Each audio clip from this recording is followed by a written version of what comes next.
In Christopher Nolan's 2023 film Oppenheimer, the titular character J. Robert Oppenheimer, played by Cillian Murphy, visits an aging Albert Einstein, played by Tom Conti. Oppenheimer is spearheading the Manhattan Project in the midst of the Second World War, and a member of his team has calculated that an atomic explosion will create a chain reaction that will literally ignite the atmosphere and destroy the world. Einstein advises Oppenheimer's team to run the numbers again to see if they are true, to which Oppenheimer asks, "And if the numbers are true? Then you share your findings with the Nazis," Einstein replies, so neither side destroys the world. Though Oppenheimer and Einstein were casual acquaintances, this conversation almost certainly never happened. Instead, it's a neat dramatization by Christopher Nolan of the fear among physicists of the world in the 1940s of the world that they knew was coming, the atomic age. Nuclear bombs are coming. They're an inevitability. The question is simply, who will get to them first? The United States remains the only country to have ever used nuclear weapons when it dropped the atomic bombs built by Oppenheimer on Japan in 1945. But Oppenheimer's real worry was escalation. The scale of the devastation of the 1945 bombs would be dwarfed by the inevitable innovations in nuclear weapons that would come in the following years. Thermonuclear weapons, or H-bombs, would be tested first by the United States in 1952, and then by the Soviet Union, United Kingdom, China, and France. And so the world has lived with the possibility of its total destruction for about 70 years. What does this do to people? How do they respond? How does it change their day-to-day lives? One way to respond is to not think about it at all, focus instead on earthly pleasures, as Henry Bemis does in episode 8 of The Twilight Zone, Time Enough at Last. As portrayed by Burgess Meredith, Henry's head is permanently in the clouds and his face permanently in a book. The external world holds little interest for him. In fact, it holds so little interest that Bemis's reaction to being the sole survivor of a thermonuclear apocalypse is a little understated. He eventually panics and despairs, but he seems uniquely well equipped to deal with this situation, especially when he finds a library filled with enough books to keep him entertained for the rest of his life. What then are we to make of the ending of this episode, one of the most famous moments in the history of the Twilight Zone, when Bemis's eyeglasses break and he is damned to a life of solitude and misery? Is the Twilight Zone showing a man getting a just punishment for not being a good enough worker? For not being a conscientious enough member of society? Does Rod Serling look down on people who read books on their lunch breaks? When you live in a world that could explode at any moment without warning, it seems like a reasonable way to live. At the conclusion of Christopher Nolan's film, Oppenheimer visits Einstein again. "Albert," he says, "when I came to you with those calculations, we thought we might start a chain reaction that would destroy the entire world." Einstein replies, "What of it?" "I believe we did," Oppenheimer says, his face racked with guilt, dread, and resignation, as Christopher Nolan dramatically cuts to footage of nuclear weapons exploding and consuming the earth in fire. Whether it happens in 5 years, 100 years, or 10,000 years, Oppenheimer was convinced the world eventually will destroy itself with nuclear weapons. To know this, and to really think about it and accept it, is enough to make one realize that nothing matters at all. We might as well have fun and occupy our minds with frivolous things. Frivolous things like, according to this episode of The Twilight Zone, reading the novels of Charles Dickens and the poetry of T.S. Eliot. This is the signpost up ahead, discussing Twilight Zone Season 1, Episode 8, Time Enough at Last.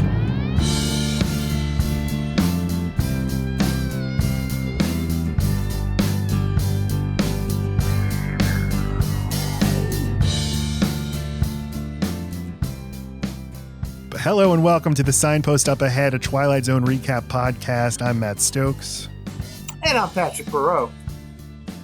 And we got a big one, Patrick. I mean, this episode, Time Enough at Last, the 8th episode of Season 1 of the Twilight Zone. I mean, I think it's like the first capital I iconic episode of the show that we've covered. Yeah, no, it's got to be in the top 5 most famous episodes. Maybe top 3. Everybody knows the ending, at least. Like, that was parodied in, I think, Family Guy, maybe? No, it was Futurama. I just have it right here. It was Futurama? Yeah, because I thought it was Futurama. I saw this, 10,000 times before I ever watched the actual Twilight Zone episode. So let's just take a look. You're entering the vicinity of an area adjacent to a location. The kind of place where there might be a monster or some kind of weird mirror. These are just examples. It could also be something much better. Prepare to enter the scary door.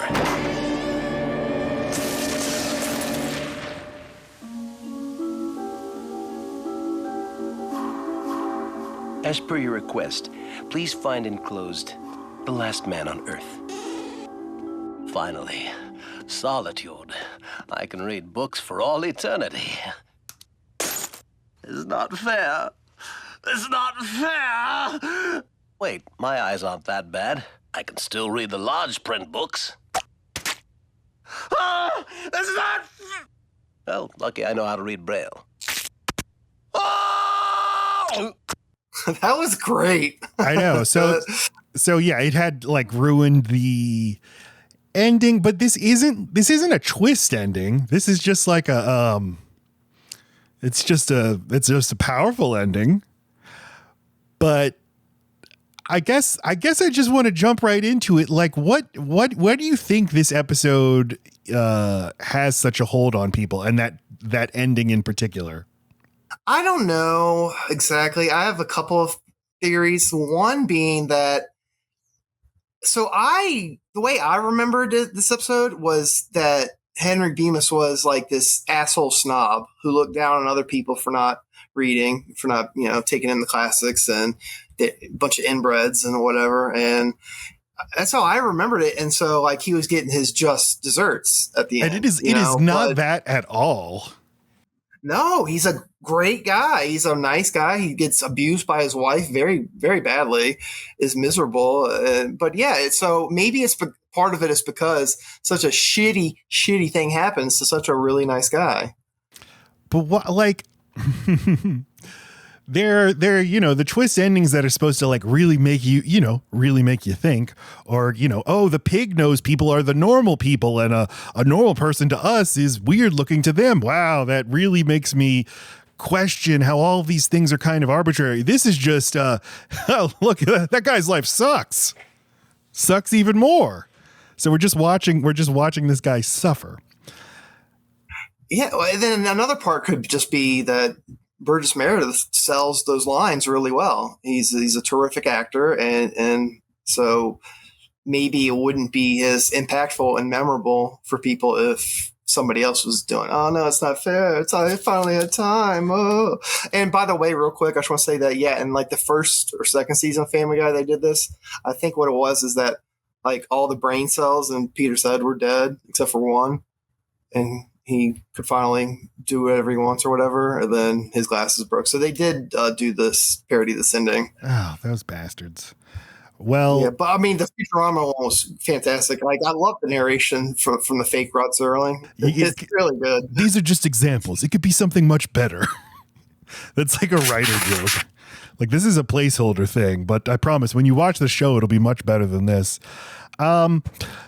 Like all these episodes where the ending is the most famous part, it is so fascinating to watch the whole episode and realize how fascinating the entire episode is. And I have so many like different and kind of conflicting ways to read this episode and like who Henry Bemis is supposed to be. And the tension between something Patrick and I talk a lot about on this podcast, between like what we mean when we say, what is the message of the episode? Which is to say, like, what do we think the writer is intending for us to take away from the episode? And then we can like have our own sort of interpretations, our own meaning that we get from it that is completely divorced from whatever they intended. Because like I watch Henry Bemis now and I see a man with autism who does not function in the world and is like fascinated, has his own passions and interests that just don't cohere with being a productive member of society. And the world being so cruel to just punish and double down on the punishment of him for not participating in this world where your value is measured by how efficient and productive you can be, as his boss, berates him for early in the episode. Well, he kind of deserved the berating a little bit in the beginning because he enjoys reading so much that he literally is reading while giving somebody money, while dealing out and counting out money. He's got the book down there. Like, that's That's some dedication to reading, bud. And yeah, he kind of had it coming. But they talk about reading in this episode the way we would talk about people being on their phones now. Yeah, no, like I thought it was really interesting how the bank manager he says you're a reader, like as if it's some kind of slur, you know? And so I think that that is like satire. They are spoofing a sort of anti-intellectual strain, I think. It has to be that because he is not reading like airport thrillers. He's reading Dickens and literal books of poetry. And they're like, oh, your frivolous nonsense. See, I was counting on you, and I knew you'd pull through to help me figure out some of what is the message and the meaning, all that shit. Like, I was just I didn't have as much time to study this episode as I do most of the other ones.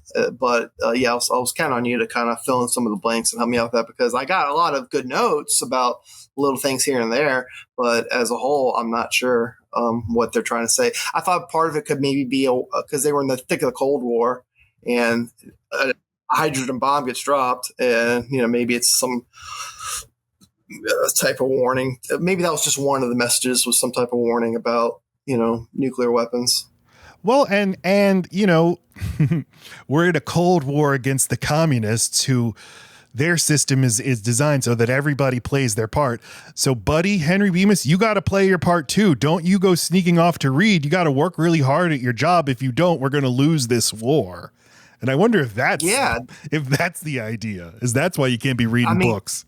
That's the best I got so far. Maybe you'll stumble upon some other ideas as we do the podcast, but yeah, that's the best I got right now. And it's okay. It's a good start. Yeah. I've been a freelancer for 10 years. Literally 10 years to the September 2015, I quit my job and became a freelancer. A terrible idea. Nobody should do it. But I've been working for myself for 10 years. But before that, I worked in offices for a long time. And I always had the Bluetooth headphone in my ear. And I know it was very annoying for bosses or coworkers to come around and talk to me. And to get just to talk to me, they knew I'd have to put my finger up to my ear and take it out. And often I was listening to books, and sometimes I was reading the Kindle app on my computer or reading ESPN.com. So I've done plenty of reading at work. I love how brazen he is, how open he is. I just have a book. He just has a book open on his desk. That's some dedication to be doing it as you're counting out money. Yeah. He's reading at the same time. That's some incredible dedication this guy has to books. Yeah, but you know what? I still have no idea why this is one of the most memorable episodes, one of the most famous episodes. Okay, so I was a little worried about it coming into it because I did not think I would enjoy it as much as I was supposed to, being a classic and and everybody's top 10 list. But I actually enjoyed it quite a bit, so it was enjoyable. But I still don't know. There's a lot of episodes that are very enjoyable that aren't nearly as serious, like 16 millimeter Shrine. Mm-hmm. Nobody knows about that one, but that's my favorite one. I thought that was the best one so far. But yeah, no, I couldn't tell you why it's so famous. Maybe a quick Google search and reading a little bit of Reddit could give us some insight, honestly. I mean, this might be part of it. It's kind of hard to just pin down what it is about this episode other than it being like a creepy and eerie story of being the last person on Earth, a story that the show has already told once, but I think tells much more effectively here. And this is just such a weird and strange and specific man to be following for the whole time. And he's played so lovably and sympathetically by Burgess Meredith. I think maybe Burgess Meredith is reason number one. It's so well remembered. Yeah, no, I agree. That was definitely one of the things, one of the only things I could think of, but a very valid point. Yes, no, he has a wonderful performance this whole episode. He's great. Yeah, so this episode aired originally November 20th, 1959. Directed by John Brahm. John Brahm was a German movie and TV director. He'd had a lot of movie credits, but to be honest, I don't recognize any of them. I think this is also the first episode that's based on another, that's an adaptation. It was based on a short story by Lynn Venable. Burgess Meredith is the star. He's best remembered for playing Mickey in the Rocky series now, but he was also the Penguin on the 1960s Batman series. He got 2 Oscars. No, yeah. And did a number of other appearances on the Twilight Zone. two-time Oscar nominee, one for Rocky and one for Day of the Locust in 1975. And I think his best known role from like early in his career before he transitioned into just being a permanent old man is he was George in Of Mice and Men, which Rod Serling references at the end of the episode. Literally says the best laid plans of mice and men. And that's got to be a deliberate choice. Dude, as usual, Rod Serling's narration throughout the whole episode is on point. It is terrific. It's poetry. It really is. I think this is the poetry. best. This is the best we've seen so far. This is really great. Yeah, that's why I asked you, because I was running out of time. That's why I asked you to take note of the middle narration specifically. Yeah. So Which I mean, we don't get a lot of episode narration. Right, because it's him and he doesn't have anybody to talk to. So how do you drive? That's what they pull out the mid-episode narration when you have to drive the narrative forward, but there's nothing that can really happen or you need time to pass, and you have no elegant way of showing that happening. But Burgess Meredith plays Henry Bemis, and he's an older man, and I think that alone is a very interesting thing. Like, you can almost read him as like, is this a person who had to get a job late? Is he like a Walmart greeter right now? Like, is this a new job that he's gone into as a really old person for whatever reason? There's a whole story of this guy's life. How did he make it this far in life if he's... I see him as the kind of guy who's had this job for like a decade or two and just doesn't have any ambition and doesn't advance or get promoted in any way. And he's just been doing the same shit for a long time. That's how I kind of see him. Yeah, but he seems a little, yes, he seems very comfortable, and there's no, if you're happy in your job, there's absolutely no reason you shouldn't want to just stay in your position in life. And all he wants to do is read his books and take his lunch break and read his books. And the world is changing in such a way that that's no longer enough. You gotta go make the money. You gotta go be busy. You got to be part of this larger machinery of modern life. But the question is, how did he get to this point if he was always this kind of employee? How do you mean? Well, I mean, like, how, if he's somebody who always reads on the job, how could he even rise to the position of bank teller? Or is bank teller just an entry-level job? I think it is more of an entry-level job for sure. And and he's not interested in getting promoted or advancing because he'd have more tasks and more responsibilities and less time to read. So he just does the most mediocre job he can and is content with that. Yeah, and we see him talking to this woman, Miss Tester, and he's while he's counting out her money, he's like, "Hey, have you ever heard of David Copperfield? Oh, it's a lovely story. Oh, and there's a lovely boy named David." And he just like starts talking about the plot of David Copperfield, but I love this detail. He is talking about it like it's a real thing that's happening. And this horrible man named Mr. Micawber, just horrible, which I've definitely talked to some people, or people have talked to me about like the TV shows they watch, and they will tell you about it like it's a real thing that happened to people they know. But it's the specific kind of reading, like bookworm they make him is very strange, because he expresses very few opinions about what he's reading. And he seems like he just likes words. He just likes looking at words. It doesn't matter what they say. Well, to an extent, yeah. I mean, that's what he kind of says, which is a hilarious line he gives. Okay, so he gets called into the manager's office to get chewed out. And he says, well, I can't read at home because my wife forbids me. She won't even let me read the newspaper. So I get so desperate that I start reading the condiments bottles, and she won't let me use ketchup anymore. I thought that was so funny. Well, this is why let me use the ketchup. Yeah. And Rod Serling in his narration, he says, "Witness Mr. Henry Bemis, a charter member in the Fraternity of Dreamers, a bookish man whose passion is the printed page, but who is conspired against by a bank president and a wife and a world full of tongue cluckers and the unrelenting hands of a clock." Clocks are a big thing in this episode, big visual recurring motif in the episode. The episode's literally called Time Enough at Last, but it is like the world right now of 1959 is like you are in the gears of a machine. that has no place for individuality or for any like individual passion or anything that's different, just a little different, even something as benign as I like to read books. Well, and to speak on the specific things he is reading, I think they do that to show him, put him in the best light possible, that he's a real nice guy. He just wants to share all these books with other people and whatnot and talk about them. And he doesn't read crap, like serial fiction. He reads the classics, and it's just, again, supposed to put him in like the best light possible. So you really sympathize for him the most when shit happens to him. The reason I am reading him now as autistic, and if you listen to Load Bearing Beams, my other podcast, which I host with my wife and I have a child who's autistic. We actually have two children who are diagnosed with autism. The one with, what you would call severe autism, though that's frowned upon to say, but his need for support is very profound. But she is often watching movies and saying, "Oh, this character's on the spectrum. This character's on the spectrum."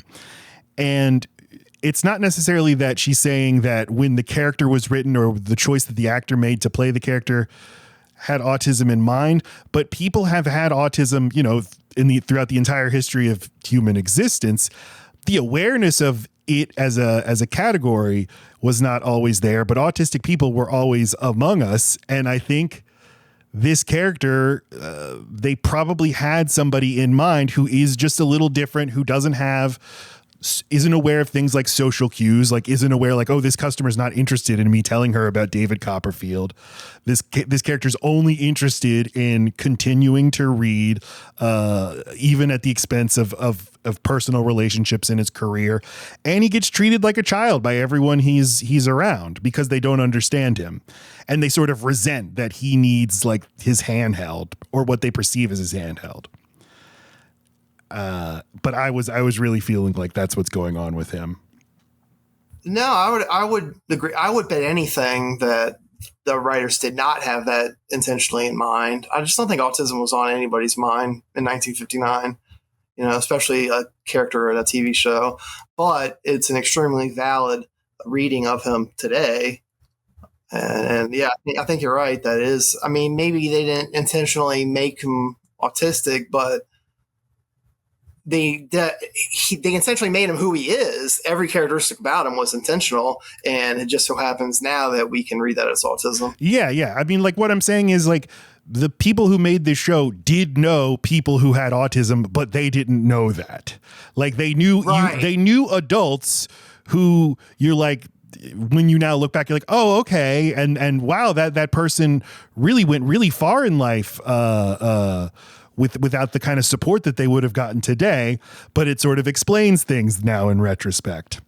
So that's, if there's any intentionality, that's what I would suspect, is that they were drawing upon real people that they knew who probably acted like this because they were on the autism spectrum.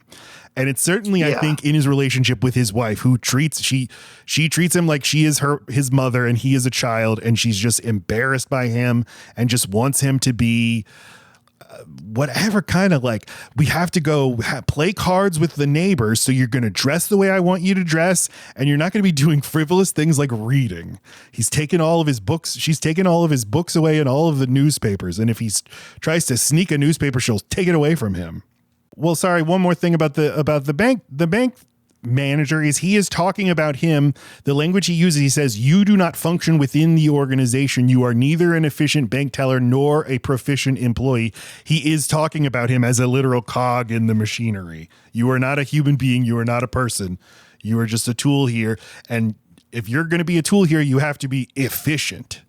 And so that's, again, the clock imagery, the time imagery. Everything has to work like a clock. Well, yeah, it's just such great writing, like that you expect from Twilight Zone, to have something deeper in this conversation than just, hey, you gotta stop reading. You're being an asshole. Like, get your work done. Mm-hmm. Like it's just wonderfully layered and just terrific writing. Like they always go the extra mile in a scene. And I think that it's even resonant today. Like he tells him, I'm not going to allow you to read on your lunch break, which like he shouldn't be allowed to be able to tell him that, but employers are always trying to control their employees' lives like that. or making them work through lunch, or saying you don't have to take a lunch break because we're going to buy lunch for you, or just in whatever ways you can.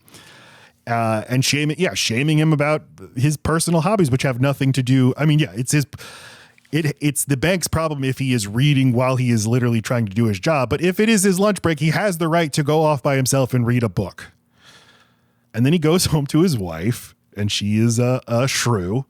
I was constantly asking myself a question that I have done in previous episodes. And that question being, why the fuck are these two people still married? I know. She doesn't like him at all, treats him like shit. Like neither of them should be even close to content with their lives. Like, why the fuck are they married? There's somebody out there who likes reading, you know? There's going to be somebody who likes him. Yeah. And won't prevent you from using ketchup because you're reading the bottle. Like, she's such an awful, very sick person. Okay. So, but it was weird. So the first thing we hear is her saying, either she comes home, I guess she comes home and says, Henry, in this very 50s type of thing, like way, very old school thing, Henry. And it seemed kind of nice, but then no, instantly she just shows what a controlling. She tells him, yes, you're going to not read. You're not going to do anything you want to do. You're going to change your clothes, look nice, and then come play cards with me and the neighbors, and he tries to sneak a book with them to read in secret, like under the card table, I'm sure, or something like that. And she says, well, hey, what you got there? And, he's all like, oh, how did that get there? That's so strange. Yeah, I didn't like know it's drugs. Yeah, exactly. Yeah. But it's the opposite. It's so crazy how they treat reading. And so she calls him out for hiding the book in his coat pocket, and he acts like he doesn't know how it got there. But this is where it gets really fucking sick. Okay. She does like three things that are just sadistic. So she says, hey, why don't you read me some of that book? Would you like that? And he's like, oh, really? You want me to read you some poetry out here? Oh, I'd love to. That'd be the greatest thing ever. Oh, you're so wonderful. Oh, and then he opens it, and she didn't just like deface it. She put in some work to ruin this book. Every page had 20 different scribble lines like through it. Like she put every page was like that. These diagonal lines are up and down. Like she had to put in some time to fuck that book up that bad, And then so she baits him with read me some, sure, yeah. And then he opens it. So baiting him is sick. The way she defaces his book in such like hatred and put in such work on it is sadistic. And then that's not even enough. Like it's already ruined, but she starts tearing the pages out, and he's begging her to stop. I know. As if she's like kicking the crap out of him. Yeah. And he's like, stop, no, please. It's just like so fucking like, again, so this, I don't know any other words. And this isn't like it's not like a porno mag, and it's not an erotic novel. It's not a pulp Western or whatever. It's literally like great American poetry. He's like, oh, there's some work by T.S. Eliot and some Robert Frost. And she says, a grown man who reads silly, ridiculous, nonsensical doggerel. And he says, this isn't doggerel. And she said, I said doggerel. Doggerel, I have been informed, is a comic verse composed in irregular rhythm. But I'm sure everyone knew that. And so he's like, why? Why did you do all these things? And she says, because I'm married to a fool.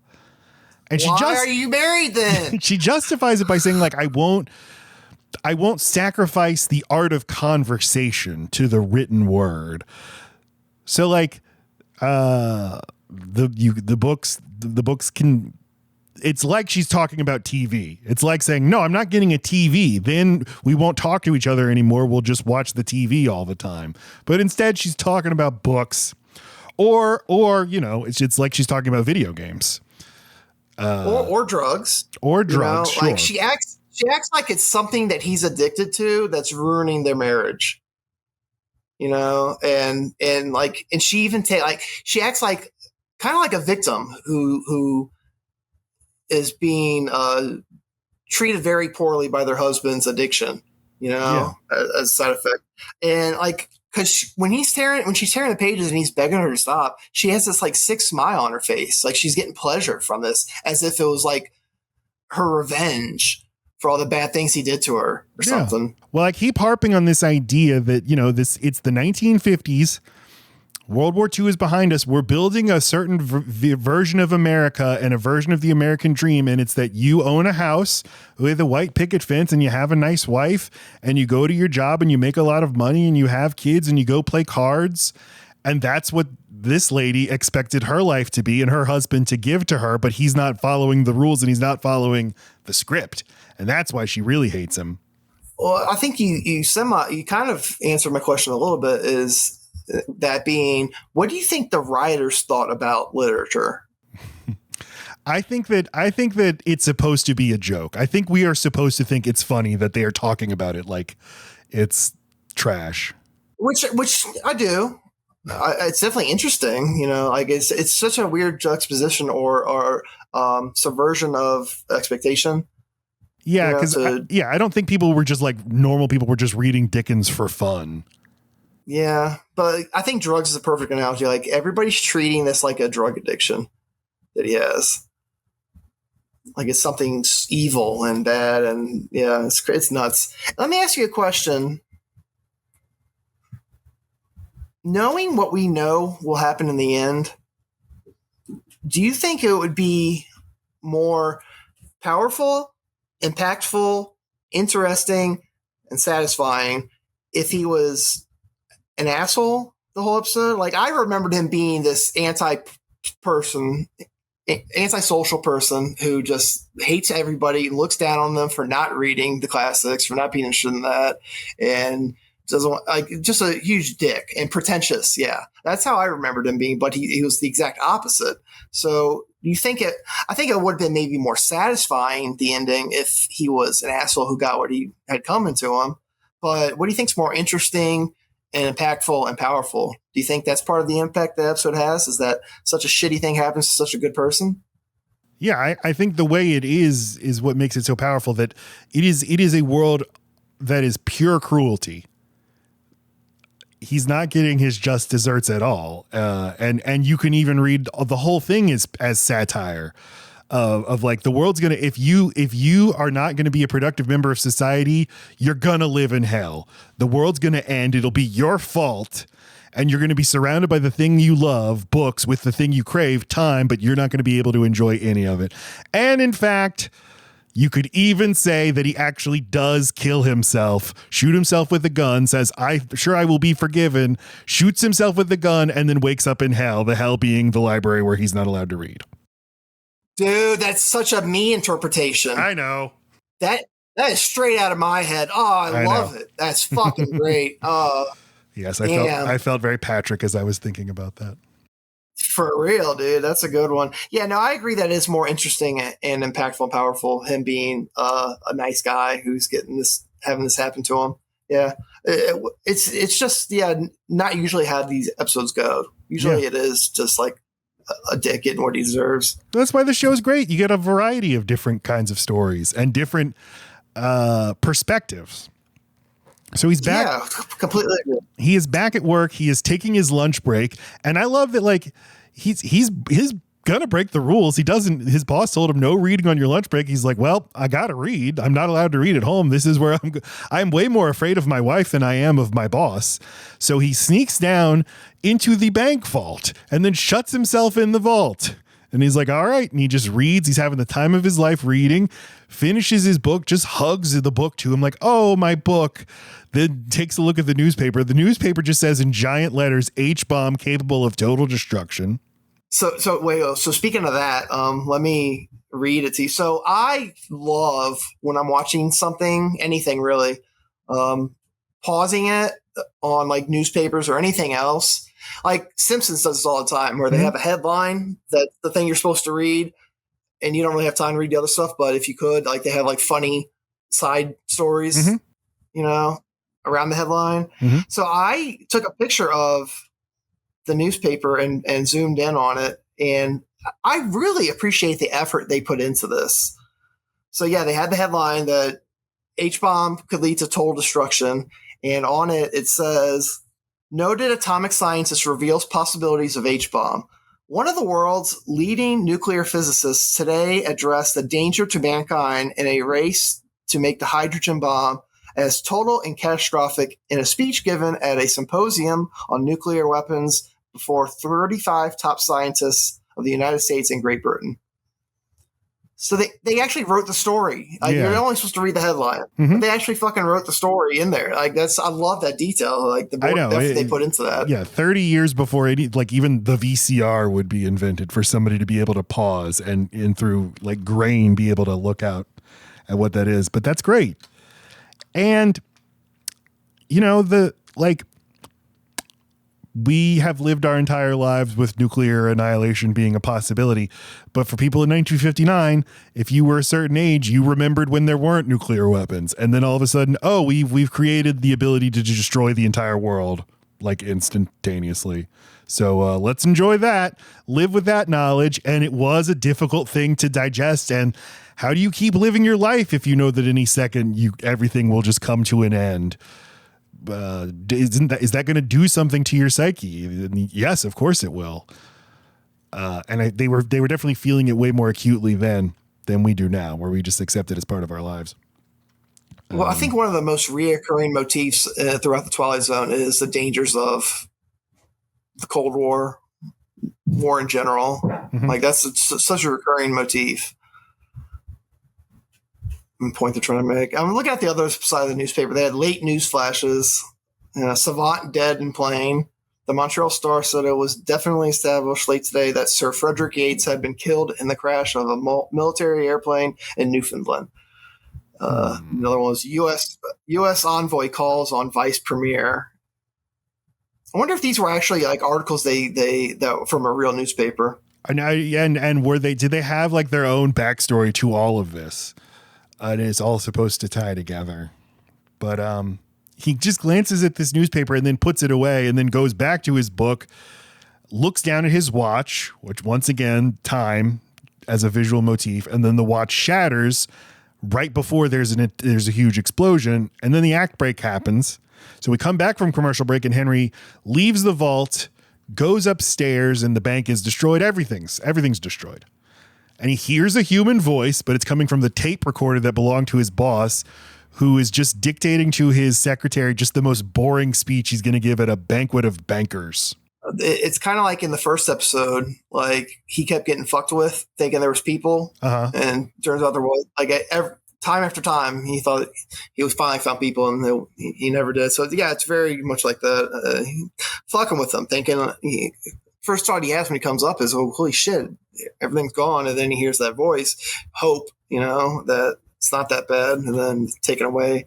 But also it is totally mocking his boss for like treating all of this with the severity of this is the most important thing in the world. My speech at the banquet, this bank is a machine. You have to operate within the efficiency. Like this is meaningless. It is all the world's gonna fucking end. Who cares about any of this?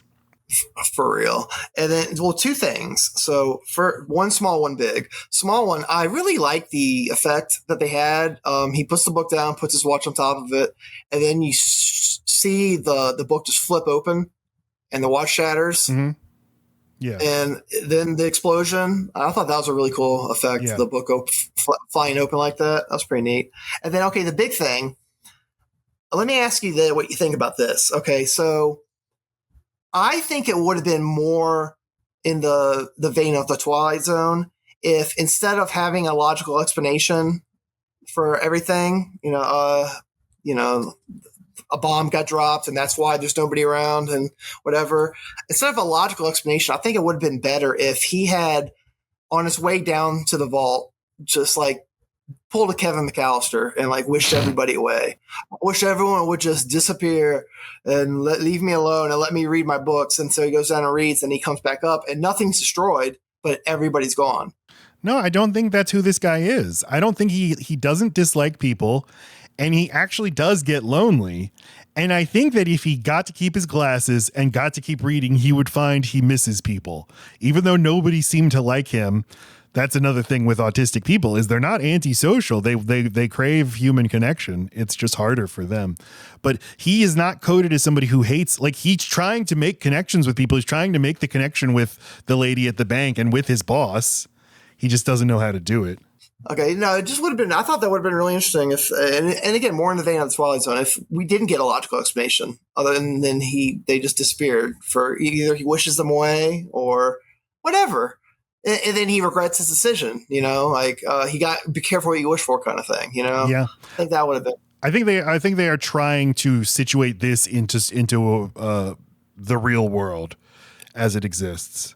Yeah, and then they gotta, you know, keep the warnings about war in like half the episodes. But also they do definitely have the be careful what you wish for, or not even be careful what you wish for. Don't wish for things. If you wish for things, fuck you. Don't do that. Just accept your lot. Yep. So I guess either one would have been good with me. Yeah, so now he's just surveying the damage and the Rod Serling narration comes back. I just grabbed a clip so we can listen to it. Seconds, minutes, hours. They crawl by on hands and knees for Mr. Henry Bemis, who looks for a spark in the ashes of a dead world. A telephone connected to nothingness. A neighborhood bar, a movie, a baseball diamond, a hardware store. The mailbox of what was once his house and is now a rubble. They lie at his feet as battered monuments to what was but is no more. Helen! Helen! Where are you? So here's my first critique, though, and probably only critique of the episode. I think that the bomb got dropped too fast. Or not enough happens after the bomb gets dropped, because like there's still a good 12 minutes and like very little happens. Like I felt like it kind of dragged the third act. Would you partially agree?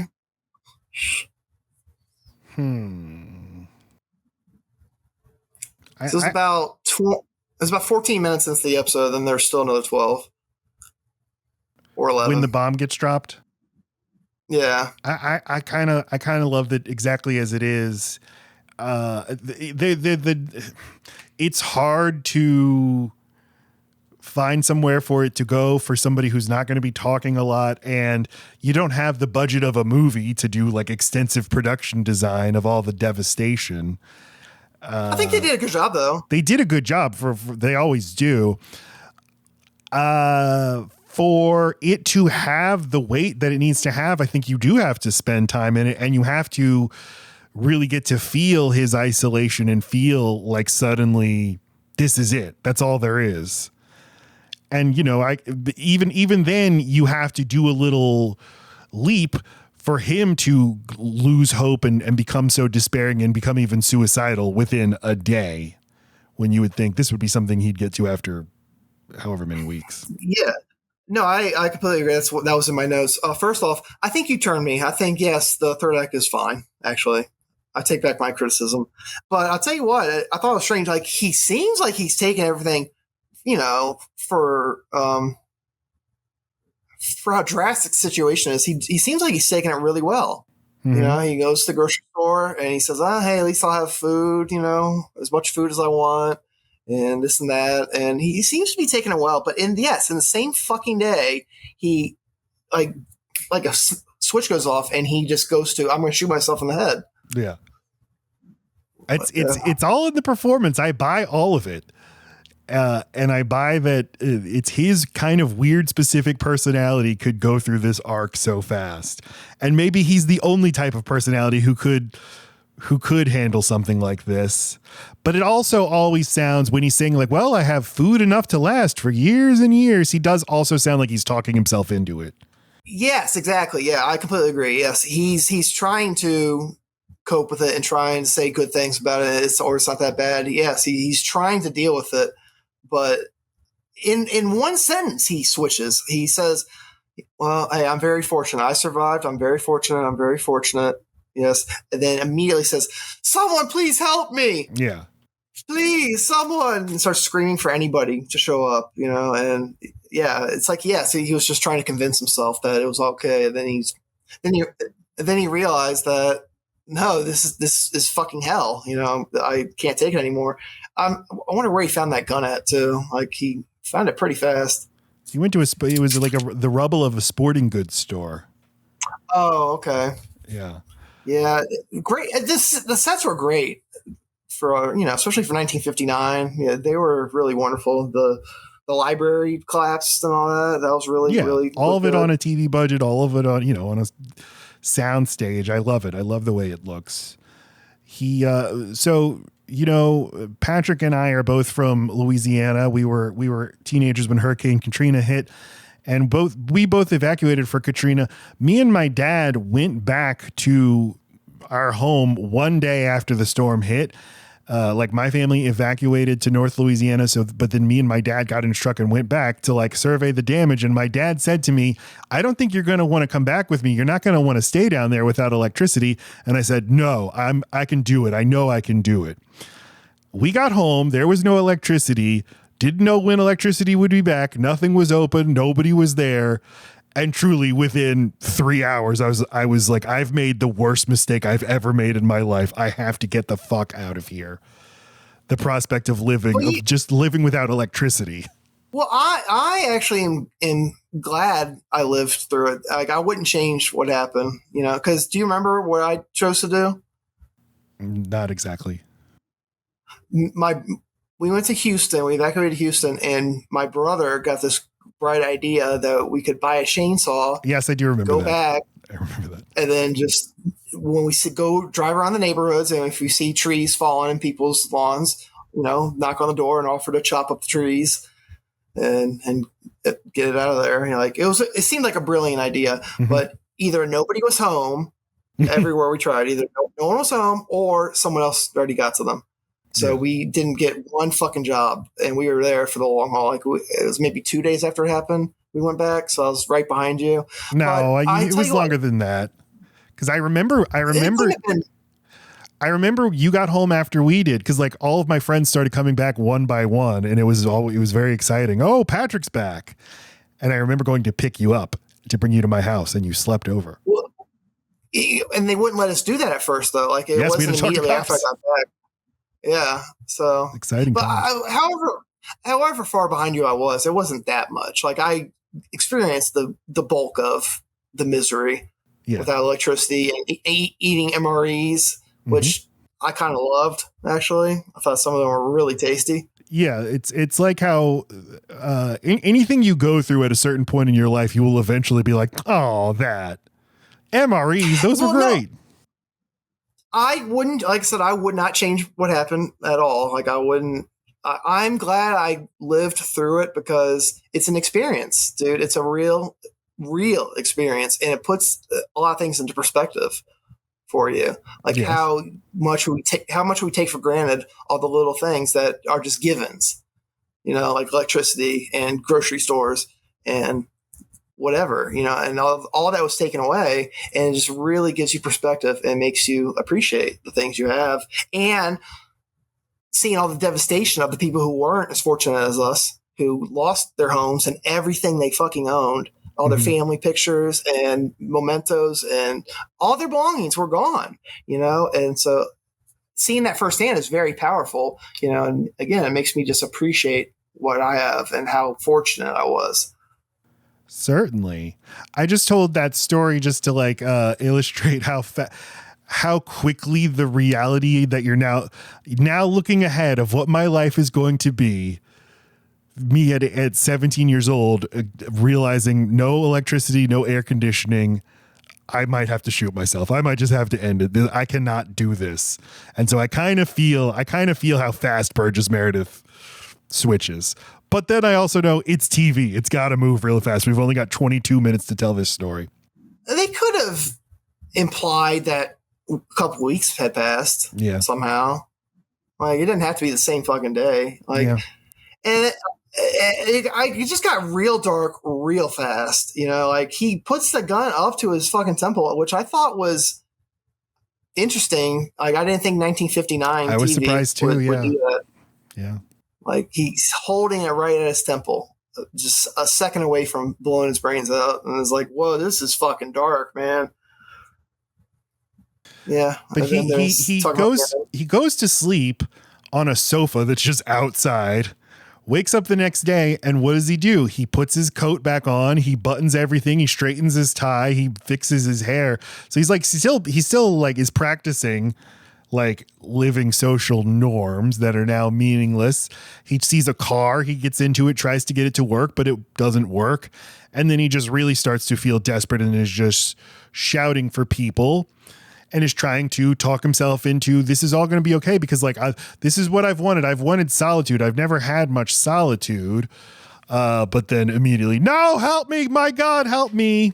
He finds the gun. He picks it up and he says, if it just weren't for the loneliness, if it weren't for the sameness, if there were just something to do, I'm sure I'll be forgiven for this. I know I'll be forgiven. And then he puts the fucking gun to his head and he's going to end it all. And maybe he even does. And now wakes up in hell and sees public library. And he's like, huh, say, I didn't see that giant library in front of me before 1 second earlier, but now, okay, there it is. Oh, all my favorites, the collected work of Dickens, the collected works of George Bernard Shaw, all the books I'll ever need. You want a donut? You'll get a donut. You'll get all the donuts. He's got like giant stacks of books that he's picked out. He's like, all right, there's January, February, March, April, and then the next year and the year after that. I know. I'd love it because he's planning out his reading lists.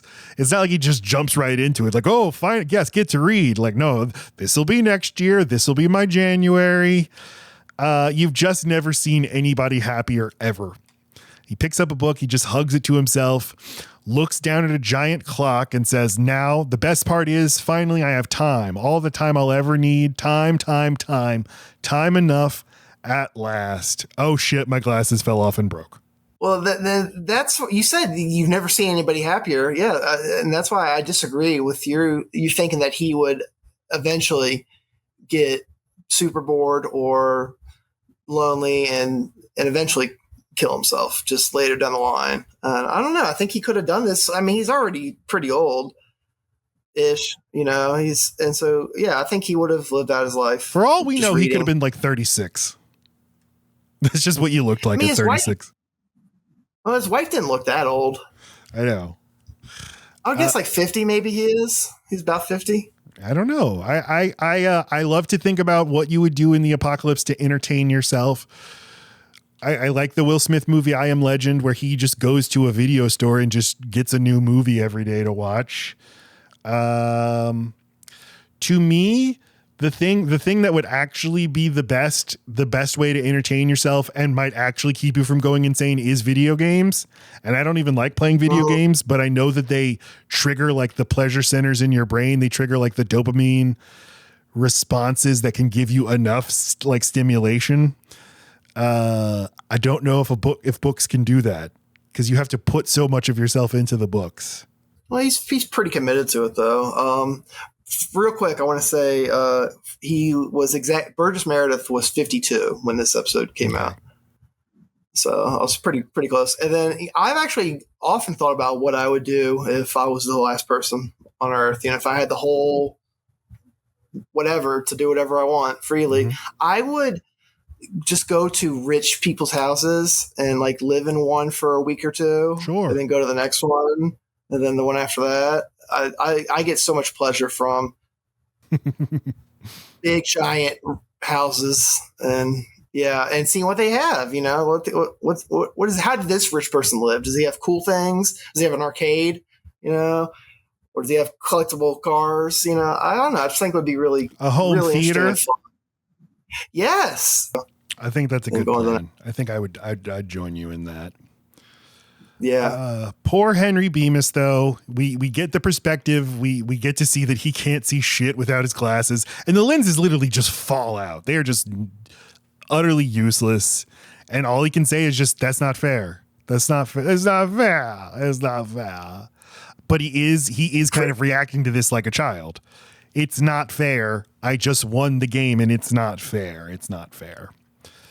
And he's sobbing. Yeah. And then, in the narration, Rod Serling says, the small man who wanted nothing but time. If you ever want something, Don't do that. You're bad for wanting anything. Be happy with whatever your life is like. Well, I'm glad they left it right there too. Like, they didn't imply he was going right back to the gun or anything like that. Because to me, it's because you would think that's exactly what he's going to do. Oh, the one reason I didn't shoot myself is now gone. I guess I'll go shoot myself now. But I think it's a little ambiguous because he definitely could have, just been determined and couldn't see very well at all, but like found a glasses shop and found a good enough pair for himself. Like, I think it's possible that he went on to find a solution to this problem. That's the thing. Yes, you have enough time. With enough time, you'll find a solution, but he just might not have the appropriate imagination or ambition to do something like that. I mean, he definitely might have gone back to the gun immediately, but at least they didn't. That gun's not firing. That gun's not going to fire. It's the universe isn't going to let you do that situation. Love it, dude.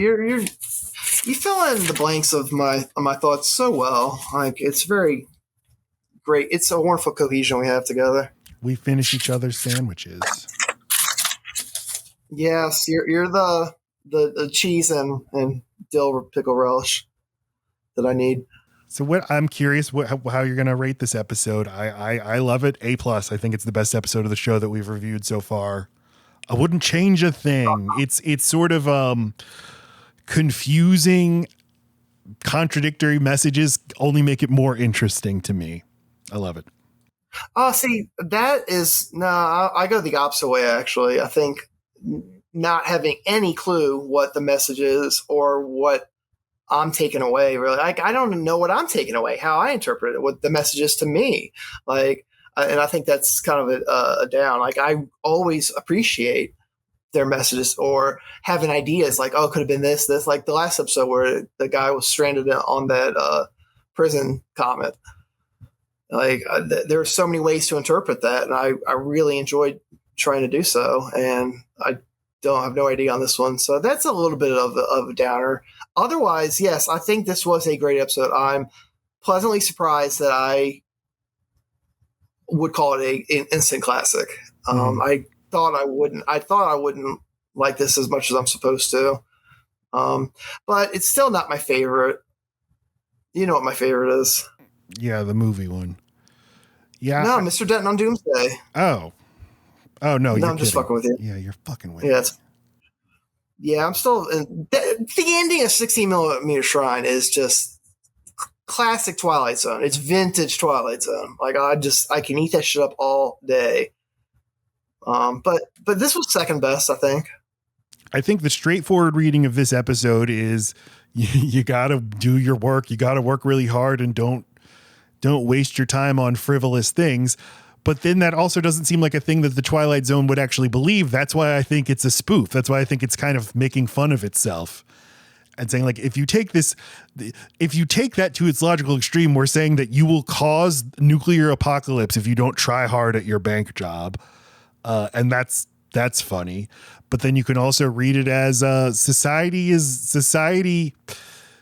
We're sanding out the room for individuality, for passion, for hobbies, for things that make life rich and worth living.